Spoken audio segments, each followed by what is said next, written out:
হ্যাঁ হ্যাঁ। Hello guys, back to my channel Chiranjit পূজা হল আছে কেন বসে তোমাদের স্বাগত। নাই তো আবার একটা রেসিপি নিয়ে চলে আজকে মা নেবে মুরগির রেস্টাম দিয়ে পালং শাকের রেসিপি। তা চলো তুমি দেখতে থাকো।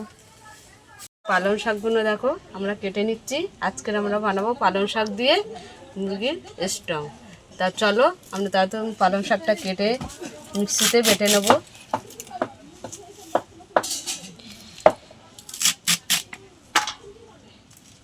পালং শাকটা ছোট ছোট করে কেটে নিচ্ছি। তো এখানে আমরা মুরগির স্টং নিয়ে নিয়েছি। আমরা পনির পালন করেছি, তারপরে চিকেন পালন করেছি। আজকে আমরা বানাবো মুরগির স্টং দিয়ে পালং শাক। তা চলো, ততক্ষণ আমাদের উনুনটা ধরে গেছে, কড়াইটা বসিয়ে দিলাম। তা মুরগির স্টংটা আমরা কুকারে সিটি মেরে নেবো। দিয়ে দিলাম সামান্য নুন দিয়ে, জল দিয়ে আমরা 3-4টে সিটি মেরে নেবো। ওটা এসে দিলাম। কড়াইতে গরম হয়ে গেছে, কড়াইতে তেল দিয়ে দিলাম। আলুগুলো ভেজে নেবো। তো আলুগুলো ভেজে নেবো। আলুটা ভাজা হয়ে গেছে, তুলে নিচ্ছি। দুটো শুকনো লঙ্কা দিয়ে দিলাম, গোটা জিরে দিয়ে দিলাম, দুটো এলাচ দিলাম, দারচিনি দিয়ে দিলাম। তো পেঁয়াজ কুচি দিয়ে দিলাম। সেখানে আদা, রসুন, টমেটো বাটা আর কাঁচা লঙ্কা বাটা দিয়ে দিলাম।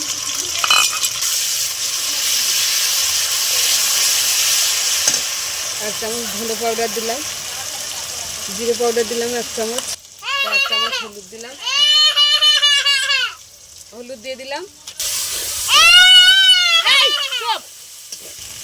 স্বাদ মতো নুন দিয়ে দিলাম।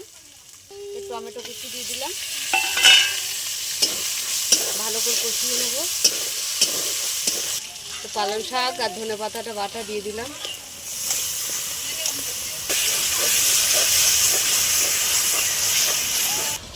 তো ভাজা আলুটা দিয়ে দিচ্ছি, এর সঙ্গে কষিয়ে নেব। মশলাটা আমাদের ভালো করে কষানো হয়ে গেছে। তো আমরা মুরগির স্টংটা দিয়ে দেবো এবারে সিদ্ধ করা। তো এই জলটা আমি শুকনো করে নেব একদম পুরো।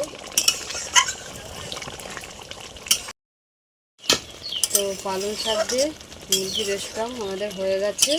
দেখো ভালো করেই কষানো হয়ে গেছে। আর কষাবো না, তো নামিয়ে নেব। তো নামিয়ে নিলাম। শাক দিয়ে আমাদের মুরগির স্টং হয়ে গেছে রেসিপি। তা তোমাদের কিরকম লাগলো বলো। ভালো লাগলে লাইক করে দেবেন, শেয়ার করে দেবেন, কমেন্ট করে দেবেন, সাবস্ক্রাইব করে দেবেন, আমাদের পাশে থাকবেন, ভিডিওটা অবশ্যই দেখবেন। আজকের এই পর্যন্ত, টাটা।